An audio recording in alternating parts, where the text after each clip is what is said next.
Tervetuloa tänne Tulille tämän Te kysyitte, Mehtä Mikko vastaa videon pariin. Ja tämä video on tehty kaupallisessa yhteistyössä Car Verticalin kanssa. Mutta minä tuolla kysyin Instagramin, Facebookin ja sitten YouTuben kanavajäsenten keskuudessa teiltä, että mitä te haluaisitte multa kysyä, mihin kiperiin kysymyksiin haluaisitte vastauksen. Ja mulla on nyt aivan valtavan pitkä lista täällä kysymyksiä. Mä luulen, että näitä kaikkia ei tässä ehditä käydä läpi, mutta jos tämä video kerää paljon katseluita, niin tehdään sitten toinen. Tehdään tästä oikein videosarja. Mutta lähdetään suoraan liikkeelle. Täällä on ensimmäisenä tämmöisiä kevyitä kysymyksiä ja tämä alkaa sille, että kuka oot? No, Roka Anterohan vastasi, eksie minuu tunne? Miehän on Karjalaisen Mikko, tämmönen vaelluksen ja kalastuksen harrastaja, joka tykkää tehdä erävideoita. Asustelen Oulussa ja siellä on se mun tukikohtani. No sitten, mitä teet työksesi? Mistä kaikki vapaa-aika? No, aikaisemmin tein töitä erävarusten myyjänä osa-aikaisena. Sieltä sitten jäi tunteja muuhun hommaan ja nykyään tämä on se mun päätyö, tämä videojen tekeminen ja kaikki tähän liittyvä. Voin sanoa, että ei ole mikään semmonen unelma-ammatti, jos haluaa rikastua. Mutta koitetaan nyt elää vähän aikaa tällä ainakin. Paras lukemasi kirja. Yksi kyllä, mikä viime vuosina on vahvimmin jäänyt mieleen, niin Erno Saukon Vuoden vaellus. Se oli kyllä hieno. Luin sitä vielä sadepäivänä yhdellä rautureissulla ja välillä oikeasti vaan tuulet, että jes, hyvä Erno, justiin näin. Joo, Erno on hieno mies. Sitten täällä videon yhteistyökumppani Car Vertical kysyi, että minkälainen auto sulla on ja miksi oot valinnut sen? No mulla on autona 20 vuotta vanha Honda CR-V ja sillä ajatuksella, että löytyy vähän maavaraa ja sitten paljon tavaratilla. Että sinne saa työnnettyä omaa ja kaverien ahkioita ja rinkkoja ja kaikkea tämmöistä. Ja mulla oli tietenkin se, että sen pitää olla luotettava. Ihan sama kuin vaellusvarustajien kanssa, niin minä haluan, että ne ei petää mua sitten tuolla, kun mä oon yksinään kairassa. Yksi tapa, miten voit välttyä ikäviltä yllätyksiltä auto-ostossa on Car Vertical. Ja tänne kun mennään, niin voidaan tsekata auton historiatietoja tosi kattavasti. Täällä on paljon asiaa, mitä sitten tuskin vaikka edes myynti-ilmoituksessa on kerrottu. Eihän myyjäkään aina kaikkea tiedä. Tässä on vaikka raportti meikäläisen autosta. Kohtalainen arvosana. Voi olla runsasta kulumana. Kyllä mulla ruostetta siinä alkaa ja olla ja näin. Näyttää muuten, että paljonko on markkinahinta tämmöisellä autolla. Tuo on kanssa ihan mielenkiintoinen.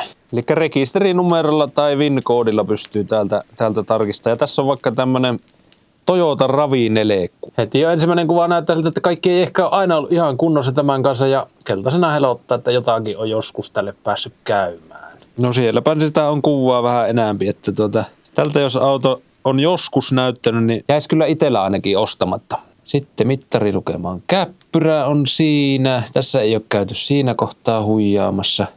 Että joo, jos kiinnostaa vilikasta, niin käy siellä Car Verticalissa ja nyt sitten koodilla Mehtä Mikko, eli A ilman äänpisteitä, tai sitten linkillä, jonka jätän tuohon videon kuvaukseen, niin saat 20% alennuksen Car Verticalin raporteista. Pelaatko videopelejä ja jos niin mitä? No kyllä mä pelaan aika sillä epäsäännöllisesti kyllä, että on pitkiä taukoja, etten pelaa ollenkaan, kun tulee tietokoneella vietettyä muuten niin paljon aikaa, muun muassa just videoeditoinnin kanssa. Mutta sitten kun pelataan, niin monesti pelataan kavereiden kanssa jotakin moninpelejä. Että se on semmoista sosialisoitumista. Pelattiin ainakin joku aika sitten paljon Hunteria, tämmönen metsästyspeli tietokoneella.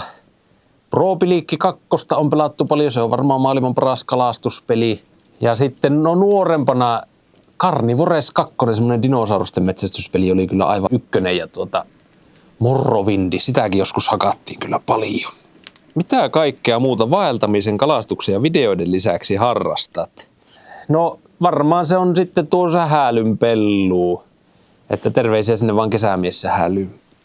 Sitä aina mahdollisuuksien mukaan. Nyt tämmönen ulkonäköön liittyvä. Miksi et ole laittanut hammasrautoja? No pienenä varsinkin on pelännyt hammaslääkäri, niin ei ole vaan uskaltanut ja jotenkin tuntunut turhalta. Ja sitten vanhemmalla iällä niin justi, että no kannattaako enää. Ja se on aika kallista. En ole edes nyt katsonut, että mitä semmoinen hampaiden oikominen kustantaisi. Että jotenkin tuntuu, että onko se nyt ihan turhaa. En tiedä, pitäisikö sitten. Pahoittelen, että joudutte katsomaan tuolta ruusta tätä meikäläisen naamaa muutenkin. Ja no hampaista semmoinen hauska tarina, että se oli silloin pikkusen ennen kuin perustin YouTube-kanavani, niin sain jääkiekon tuohon naamaan ja mulla meni hammas melkein kokonaan poikki. Tai meni siis poikki, mutta siitä ei jäänyt kuin ihan pikkupätkä. Ja sitten siihen tehtiin uusi kruunu siihen hampaaseen. Ne laitettiin kultatappi sisälle.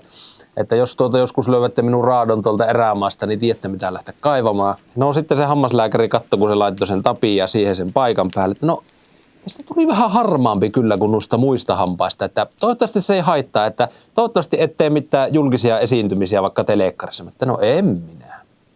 No, miten kävi? Ja sitten mennäänkin enemmän vaellusaiheisiin kysymyksiin. Mikä on paras vuoden aika? Se on hyvä kysymys. Kaikki on hyviä. Tykkään kesästä ja talvesta, mutta kyllä mä sanon, että nykyään se ehkä kuitenkin kesä vie voiton. Se on pikkusen yksinkertaisempaa ja helpompaa se touhu silloin. Pääsee nakkeleen virveliä ja sitten helpottaa se tosissaan kuvaamista, ettei tarvitse miettiä, että sormet jäätyy ja akut jäätyy ja näin. Mikä sai sut kiinnostua eräilystä ja sen kuvaamisesta? Tästä on ollut tosi monta kysymystä, että mistä kipinä tähän hommaan? Niin kalastamisesta on ollut pienestä asti kiinnostunut, varsinkin serkkupoikien kanssa, kun on kesät mahdollisuuksien mukaan mökillä vietetty, niin on kalastettu paljon yhdessä, liikuttu luonnossa, isä on vienyt katsoa lintuja ja näin. Mutta sitten vaeltaminen tuli vasta oikeastaan myöhemmin, sitten kun oli yliopistolla opiskelemassa, niin siellä sitten ensimmäiselle vaellukselle niin ilmoittauduin mukaan tuonne yliopiston partiolippukunnan kanssa ja siellä tuli semmoinen, että hei, tämä se on meikän juttu, tätä pitää tehdä. Se jotenkin tuntui niin luontaiselta se siellä erämaassa oleminen. Entä mistä kiinnostus tähän kuvaamiseen?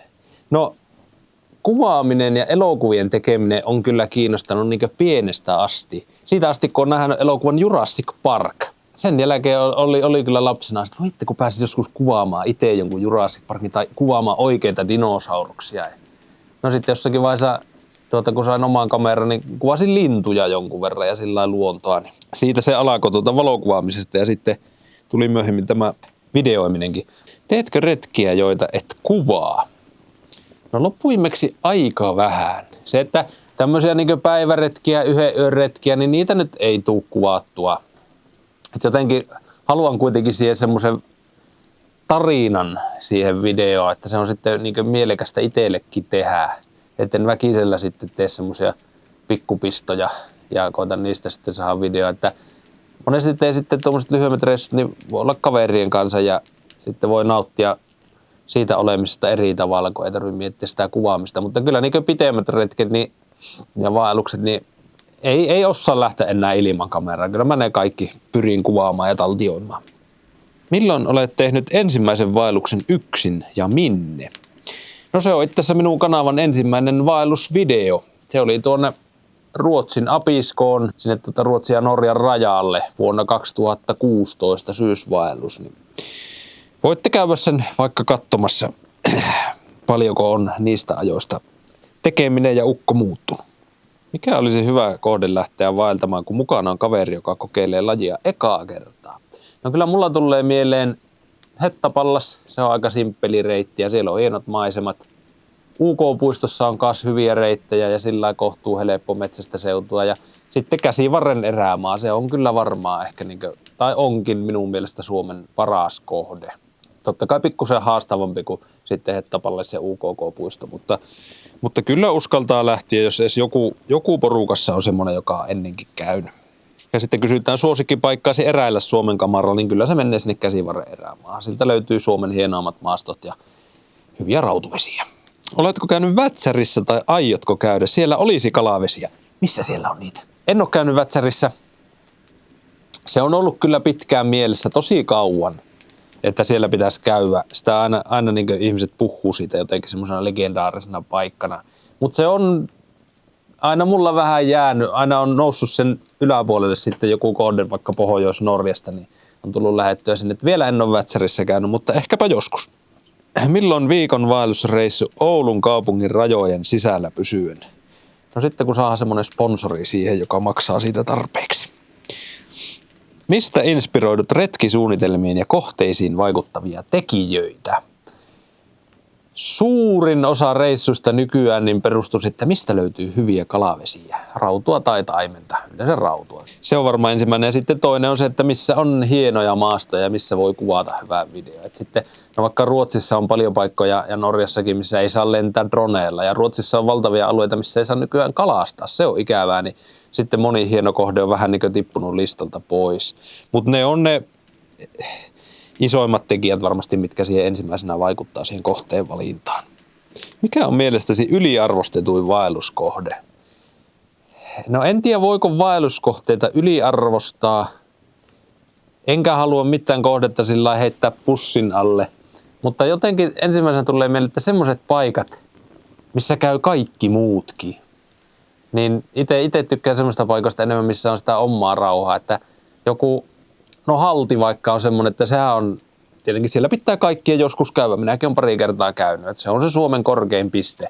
Mutta se ei mun mielestä ole todellakaan Käsivarren erämaa hienoin paikka. Sieltä löytyy paljon hienompiakin paikkoja. Että sitten siellä haltilla käydään siksi, kun se on korkea ja siellä käy kaikki muutkin. Niin ehkä niin tälleen, mutta ei sinänsä niin yliarvostettu. Paljonko pitää yllyttää, että käyt tekemässä Alaskasta videon? Siis Alaska ja Kanada olisi kyllä tosi siistejä paikkoja käydä. Mutta mulla on vähän, nämä on hirmu huono suunnittelemaan tuommoista isoa ja pitkää reissua jonnekin kauas, kun en ole ulkomaanmatkoja hirveästi harrastanut koskaan. Että olen käynyt Mongoliassa, olen käynyt Islannissa ja that's it. No, mutta jotenkin niin ihan ypöyksin, niin en osaa lähteä äkikseltään tekemään. En saa aikaiseksi, ehkä mä oon laiska. Se tässä on vähän huono tässä mun touhussa, kun mä teen kaiken yksinään, niin sitten välillä on vaikea niin saada itseään tekemään asioita ja jotenkin on niin kuin, ei tiedä mitä tekisi. Et sillä pitäisi olla joku potkimassa välillä vähän ja auttamassa eteenpäin. Ja sitten tullaan videon osioon. Vaaran paikat. Täällä on siis oikeasti tosi moni on kysynyt sitä, että pelottaako yksinään siellä erämaassa? Pelottaako sudet, karhut? Niin ei mua kyllä yleensä mikään pelota siellä. Varsinkin avotunturissa, kun oot siellä näkee kauas, niin jotenkin niin vaan tietää, että no mä oon täällä itsekseen, ei tässä kun on vaan. No on kysytty täällä myös sitä, että mikä on vaarallisin tilanne vaelluksella tai että on pitänyt suunnitella vaelluksen keskeyttämistä. Niin kerran piti soittaa 112 itselleni. Onneksi oli kännykkäkenttää, mutta sain Norjassa rytmihäiriön. Tiesin, että ei ole kyse hengenvaarasta, mutta että pakko on päästä sairaalaan. 112 soitto. No kaveri auttoi, mutta sitten tien varteen ei oltu kuin parin kilometrin päässä. Niin sitten autolla Mo i Rana sairaalaan ja oliko se Mo i Rana?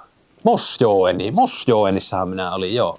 Niin siellä sitten vähän virtaa ukkoon ja saatiin tolopille ja sitten siinä kilauttelin yhdelle tutulle lääkärille, että vieläkö mä voin lähteä vaeltaa, että mä oon täällä nyt niin mestoilla, että tuosta kun lähtisi kaupungin takkaa kävelemään, niin pääsisin vaeltamaan. No totesin vaan, että no olen varovainen, että kyllä sitä kehtaa. Ja tein semmoisen lyhyen vaelluksen. Siitäkin on video olemassa, mutta tätä taustatarinaa en siinä avannut. Mutta sieltä sairaalan ovista lähin rinkkaselässä.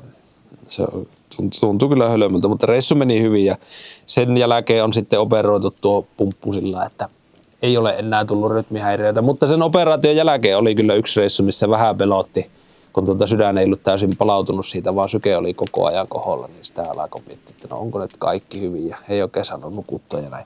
Siitä reissusta on myös yksi Litokaira-video olemassa. Oletko saanut luonnonvesiä juomalla mahatautia tai käytätkö vedenpuhdistukseen mitään välineitä? No en Suomessa, Norjassa, Ruotsissa ole käyttänyt mitään puhdistusvälineitä. En tiedä, onko saanut koskaan luonnonvesistä mitään. Muutamilla reissuilla on käynyt sille, että on vähän alkanut mahassa kiertää ja ollut pikkusen kipiä ja löysä olo. Mutta kerran oli tosi paha ja se ei johtunut luonnonvesistä. Oltiin tuolla Oulangalla tämmöisellä muutaman päivän talvivaelluksella ja siellä oli kylmä, siellä oli 37 pakkasta ja mulla oli mukana kuohukermaa lettuja varten. Yksi ilta tuolla tein sen kuohukerman, tein letut. No kaverit ei suostunut syömään sitä kermaa, niin minä jouduin syömään kaiken kerman käytännössä. Ja mä luulen, että se oli sen verran siinä päässyt reissun aikana jäätymään, sulamaan tai jotakin, että sitten seuraava yö niin aivan hirviän kipiä oli kyllä maha. Sen jälkeen en ole enää kermaa kuskannut mukana reissuissa. Siitä on kyllä jo aikaa tuosta. Ootko aina oikeasti vaikeissa olosuhteissa kautta tiukoissa tilanteissa just niin rauhallinen kuin videoilla? Vai pääseekö koskaan rumia sanoja suusta tai alkaako savu nousta korvista? No varmaan kyllä, että jos on saanut syötyä ja varsinkin nukuttua hyvin, niin kyllä silloin yleensä niin hermo kestää. Ja pienille vastoinkäymisille pystyy siinä vaiheessa nauramaan. Jollakin kierrolla tavalla niistä nauttii. Mutta sitten jos ei ole nukkunut, niin sitten tietenkin vähän alkaa kärsivällisyys heiketä. Ja varsinkin jos tulisi jotakin tilanteita, että jotakin kriittistä niin kuvauskalustoa hajoaisi tai ei ala pelittää, niin semmoinen kyllä ärsyttää, että sitten ei saa edes nauhalle mitään. Mutta ja sitten jos kallaa ei vaan millään tuu, niin se on kyllä myös semmoinen, mikä koettelee. Mutta kyllä mä nyt jotenkin ajattelisin, että olen kohtuu kärsivällinen ja rauhallinen yleensä. Tai sitten ei ole tullut vielä tarpeeksi epätoivosta paikkaa. Mutta nyt menee kyllä niin savua kauheasti silmiin. Olisikohan tässä yhtään parempi. Varusteista on paljon kysymyksiä. Mikä on tuo sun TP-tyyppinen tältä uusilla videoilla? No se on semmonen ukrainalainen Lightweight Scout 3. Siihen on sitten erikseen ostanut sisältöltään toiselta valmistajalta. Pikkusen saisi olla pittussuunnassa meikälle enemmän tilaa, vaikka se on 3 hengen malli. Mutta muuten ihan jees. Yleensä en ihan hirveästi mainosta varusteitani ilmatteeksi ainakaan, että täällä seuraava kysymys onkin, että joudutko itse maksamaan kaikki matkustelukulut ja retkeilytarvikkeet vai tuleeko osa mahdollisista sponsoreilta? No ei mulla sillä sponsoreita ole hirveästi ollut, että kyllä se omasta pussista on. Aikaisemmin oli retkeilyväline myymälässä tosissaan töissä, niin sieltä sai kyllä ihan hyviä alennuksia, mutta nyt ei ole enää sitäkään mahdollisuutta. Mutta sillä on koettanut pitää minimissään nuo tuommoiset mainokset ja sitten jos semmoisen rupeaa, niin sen pitää olla oikeasti hyvä diili sitten. No sitten kuvauskalustoa aina kysellään, mitä mulla on reissun päällä mukaan. No, mulla on ykköskamerana tuo Canonin R6, tuossa siinä päällä pikkuinen haulikkomikki ja pari objektiivia sille. Sitten on action-kameraa tuo DJI Osmo 5, mikä tässä on. Mulla on päällä tuommoinen tuulisuoja siihen. Ja on ollut myös tämä GoPro Hero 10, mutta täytyy sanoa, että se oli kyllä pettymys. Se ei kestä pakkasta, ei minkään vertaa. Siksi mulla on tuo toinen. Ja droneena sitten DJI:n Mini 4. Ruokakysymyksiä on paljon ja ketsuppikysymyksiä. Miksi pilaat pyytämäsi ja paistamasi kalat ketsupilla? No jos mä syön kalan ranskalaisten kanssa, niin ranskalaisiin kuuluu ketsuppi, ei välttämättä siihen kalaan päälle. Millainen olisi täydellinen ketsuppi? No se olisi semmonen, mikä ei koskaan lopu, se ei painas mitään ja se täyttäisi vielä mun veroilmoituksen. Mitä jos ranut ja makkara unohtuu? No kyllä se vähän harmittaa, mutta sitten pitää kalastaa enemmän. Onko roiskeläppien ravintoarvo kautta painosuhde todella paras mahdollinen vaelluksille? No ei tietenkään. Ei tietenkään. Se on enemmän se huumoriarvo, mikä siinä painaa sitten, että miksi niitä roiskeläppiä on silloin tällöin kuskannut matkassa. Että mä en ole sillä optimoinut koskaan täysin ruoan paino- ja ravintoarvoja, että mä syön sitä, mikä on hyvä ja hauskaa. Ja sitten on tämä vanha vitsi, että 2 asiaa, mitkä ei koskaan vanhene, niin murha ja einekset. Ei se ajatus ei olekaan, että se olisi se optimaalinen vaellusruoka, ei huolta. Mistä saa Suomen parhaat makkaraperunat? No kyllä minun suosikki on varmaan Oulussa semmoinen kuin Kaijon kipsa. Mikä on sellainen herkku, jonka otat aina tai useimmin mukaan, siis makea? Kyllä suklaa on se, että sitä on ollut kyllä joka reissulla mukana. Ja tietenkin se on se Fazerin sininen varmasti se paras. Ja sitten, mikä siinä kalastuksessa on niin vaikeaa? Miksi et saa koskaan kalaa? Niin. Sen kun tiedäs. Pienestä asti on kalastanut, mutta kai se on sitten, että minä en vaan osaa. Tätä ihmiset kyllä mulle sanoo, että kun minä olen niin huono tässä kalastuksessa. Mutta on siinä sitten myös sitäkin, että silloin niinä kertoina kun kalaa tulee, niin en mä niitä kaikkia sinne videolle laita. Että mulla on se, että 2 kalaa on ne kaikkein tärkeimmät. Se ensimmäinen kala ja isoin kala ja niistä saa sen parhaan fiiliksen itsekin, mutta sitten sen jälkeen ne muut kalat, niin ne ei sitten tunnu niin hyvältä kuitenkaan ja eikä mun mielestä vie sitä tarinaa välttämättä eteenpäin, niin sitten mä en välttämättä laitakaan niitä kaikkia kaloja sinne, mutta tosissaan kai se on pääasiassa sitä, että en vain osaa ja sen allekirjoitan vasemmalla kädellä.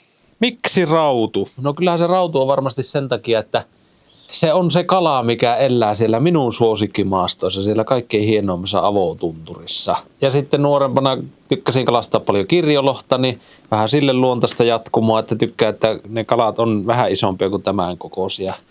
Ja on hyvänmakuisia, taistelee kovasti, niin rautu osuu aika hyvin siihen. Isoin rautusi ja mistä? No se on tuolta. Ja se paino sen 2 kiloa 140. Mikä on mieleenpainuvin rautuhetki? No se on justiin se kala.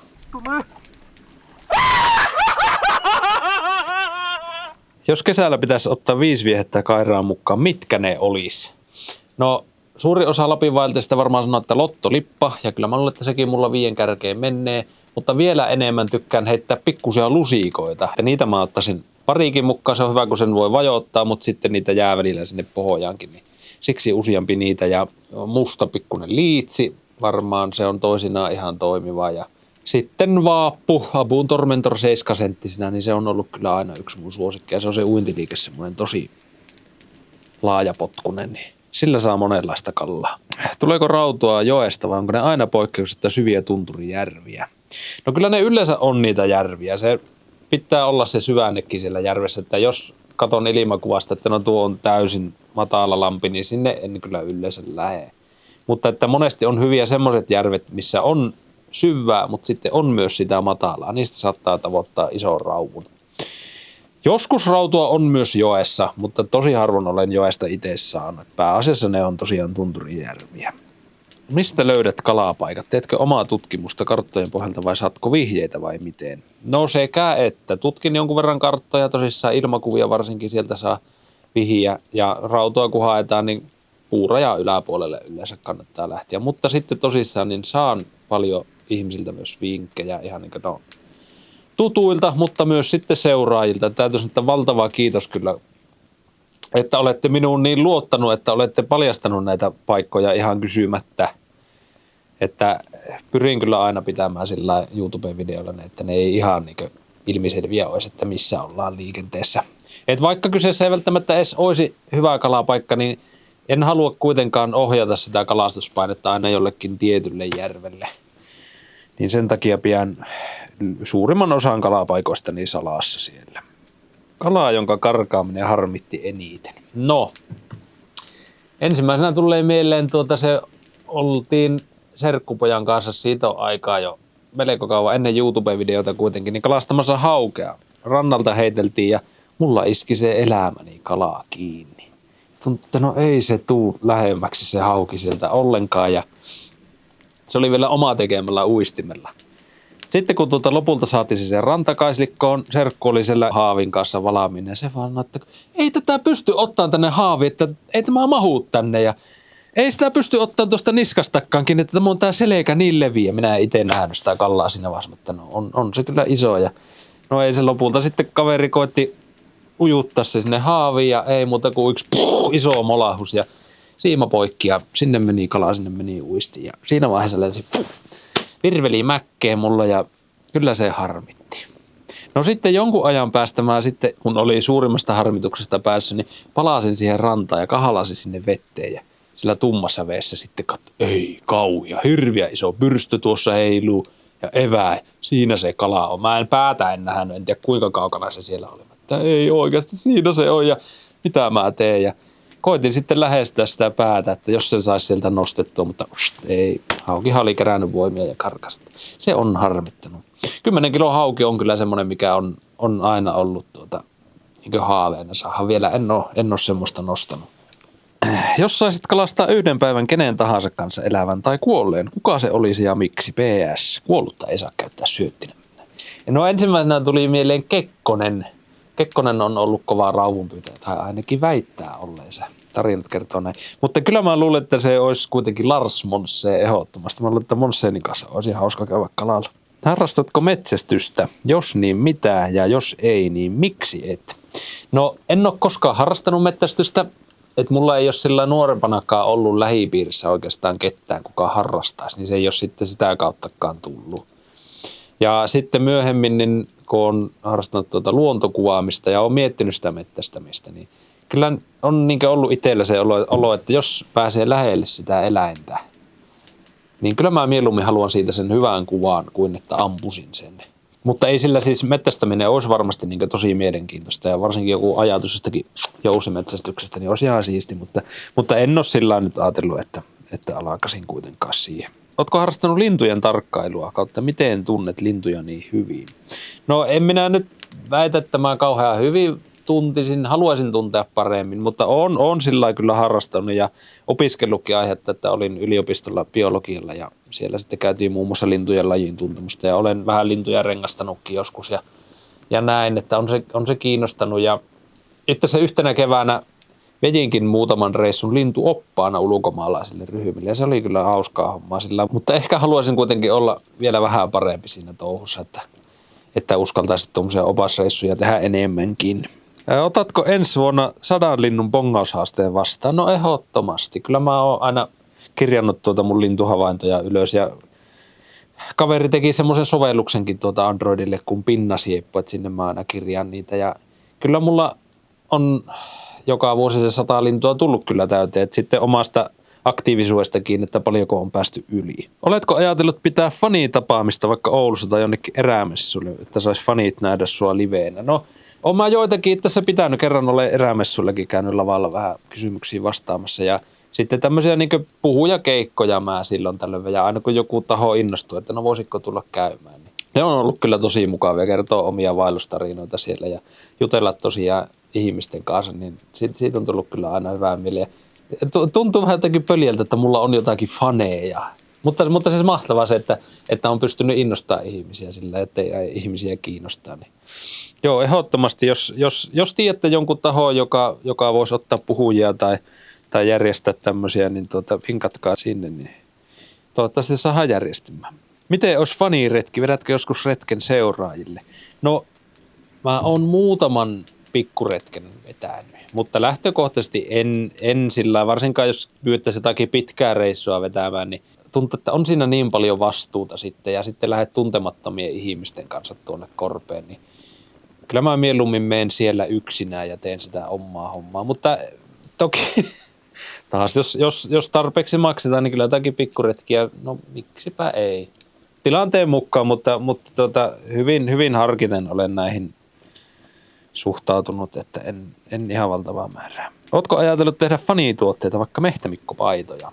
No, itse asiassa olen tehnytkin teepaitoja esimerkiksi, mitä olen omalla nyrkkipajallani painanut, että sitten kaikkein innokkaimmille, jotka kyselee, että no onko tarjolla, niin sitten on saattanut katsoa, että no on mulla täällä, että tehdään kaupat vaan, mutta en ole sillä mitään verkkokauppaa laittanut pystyyn tällä, että hyvin pienimuotoista toimintaa, mutta en ole mihinkään niin tämmöiseen valtavaan krääsän tuotantoon halunnut lähteä, mutta tosiaan voi laittaa viestiä ja kysyä, että sattuisiko löytyy paitaa tai muuta, että no tarroja mulla esimerkiksi on paljon tällä, että silloin tällöin, mutta aika pienimuotoista toimintaa on ollut tämä fanituotehomma mulla. En mä tiedä, onko semmoisille kuinka paljon kysyntää. Saadaanko lisää videoita tuottajan kommenteilla? No toivottavasti, niitä olisi kyllä ihan hauska tehdä lisää. Monelta reissulta vaan ei ole sitten semmoisia hyviä tarinoita sieltä kulissien takaa, mutta on mulla muutama mielessä, mistä voisi tämmöisen tehdä. Mutta joo, kyllä mä luulen, että tässä varmaan alkaa olla tälle kertaa ihan riittävästi vastauksia. Tänne kyllä jää tosi paljon kysymyksiä. Kiitoksia niistäkin, jotka jäi nyt vastaamatta. Että jos tämä video kerää kovastikin katselukertoja ja kiinnostusta, niin tehdään sitten tosiaan lisää. Mutta ei muuta kuin palataan sitten seuraavan videon parissa taas.